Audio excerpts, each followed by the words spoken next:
जय सिया राम। स्वागत है आपका आपके अपने चैनल पर। आज हम आपको माघ मास के महत्व के बारे में बताएंगे। हिंदू कैलेंडर में हर एक महीने का अपना एक विशेष महत्व होता है। इसी तरह माघ का महीना भी बड़ा पवित्र होता है।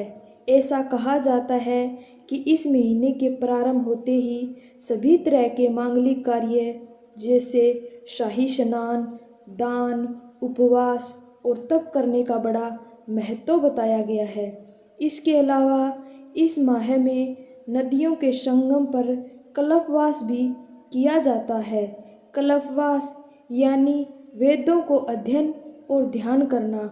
इसके करने से व्यक्ति का शरीर और आत्मा पवित्र हो जाती है। ऐसी मान्यता है कि माघ महीने के दौरान पवित्र गंगा नदी में स्नान करना और दान करने से सभी पापों से मुक्ति मिलती है और शरीर में सकारात्मक ऊर्जा का संचार होता है। इसके साथ ही माघ महीने में पशुओं को चारा खिलाना, ज़रूरतमंदों को दान देना, ऐसे कार्य अवश्य करने चाहिए। तो चलो अब हम आपको पद्म पुराण के अंतर्गत माघ मास के महात्म्य के बारे में बताते हैं, जिसका पहला अध्याय चलो हम शुरू करते हैं। नारायणं नमस्कृत्य नर चैव नरोत्तमं देवी सरस्वती चैव ततो जयमुदीरयेत्। अर्थात सारे संसार के कर्ता श्री भगवान विष्णु, माता लक्ष्मी और देवी सरस्वती तथा श्री देवगुरु बृहस्पति जी के चरण कमलों में मैं नमस्कार करती हूँ और इस माघ मास के महात्म्य का वर्णन करती हूँ।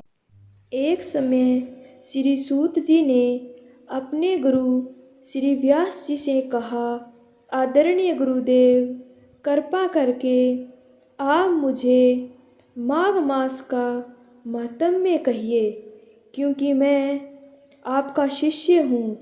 व्यास जी कहने लगे कि रघुवंश के राजा दिलीप एक समय यज्ञ के स्नान के पश्चात सुंदर वस्त्र पहनकर शिकार की सामग्री से युक्त कवच और शोभायमान आभूषण पहने हुए अपने सिपाहियों से घिरे हुए जंगल में शिकार खेलने के लिए अपने नगर से बाहर निकले। उनके सिपाही जंगल में शिकार के लिए मृग, व्याघ्र, सिंह आदि जंतुओं की तलाश में इधर उधर फिरने लगे। उस वन में वनस्थली अत्यंत शोभा को प्राप्त हो रही थी।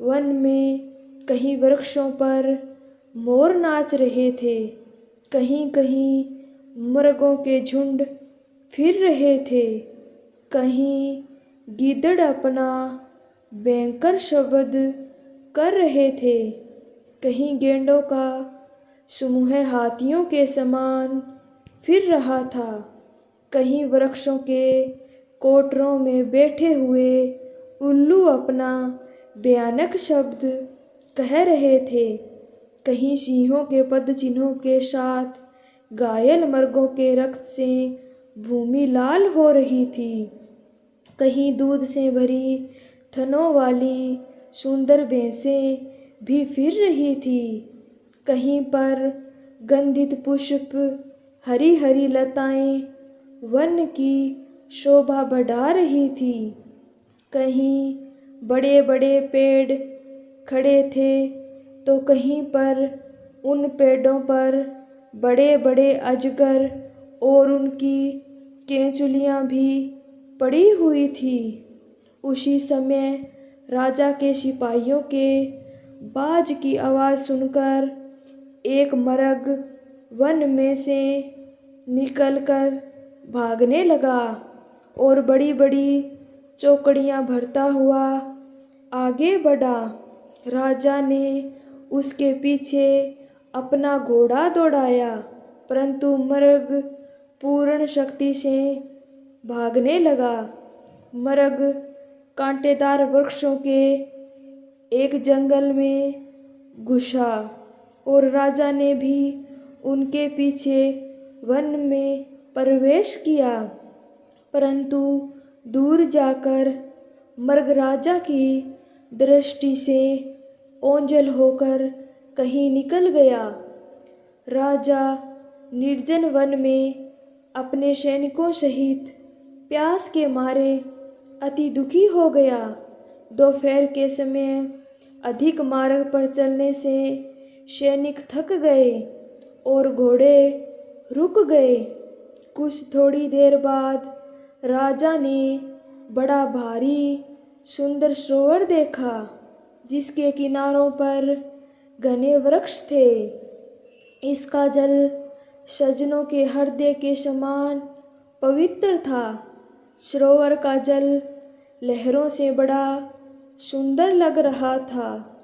जल में अनेक प्रकार के जल जंतु, मछलियाँ आदि स्वच्छंदा से इधर उधर फिर रही थी। दुष्टों के समान निर्दयी चित्त वाले मगरमच्छ भी थे। किसी किसी जगह लोभी के घर के समान शिमाल भी पड़ी हुई थी। जैसे विपत्ति में पड़े हुए लोगों के दुखों को हरने वाले दानी पुरुष के समान यह सरोवर अपने जल से सबको सुखी करता है, जैसे मेघ चालक के दुख को हरता है। इस सरोवर को देखकर राजा की थकावट दूर हो गई। रात्रि को राजा ने वहीं विश्राम किया और सैनिक पहरा देने लगे और चारों तरफ फैल गए।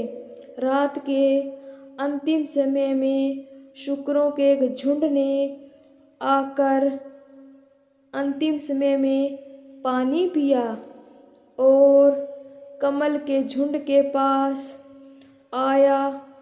तब शिकारियों ने सावधान होकर शुकरों पर आक्रमण किया और उनको मारकर पृथ्वी पर गिरा दिया। उस समय सब शिकारी कोलाहल करते हुए बड़ी प्रसन्नता के साथ राजा के पास गए और राजा प्रभात हुआ देखकर उनके साथ ही अपनी नगरी की तरफ चल पड़ा।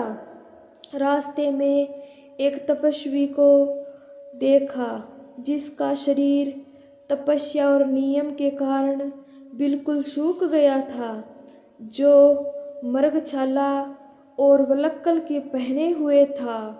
राजा ने ऐसे घोर तपस्वी को देखकर बड़े आश्चर्य से उसको प्रणाम किया और हाथ जोड़कर खड़ा हो गया।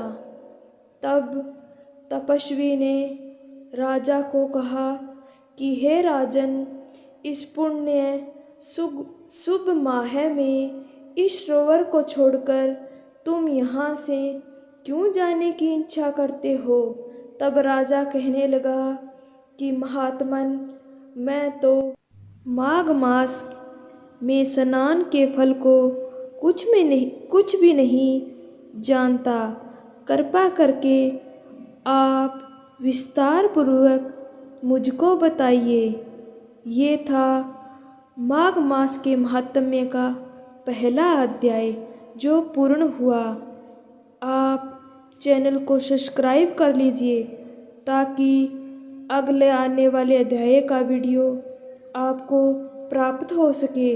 और अगर आपको हमारा वीडियो पसंद आया हो तो कमेंट बॉक्स में जय विष्णु भगवान, जय माँ लक्ष्मी अवश्य लिखना। धन्यवाद।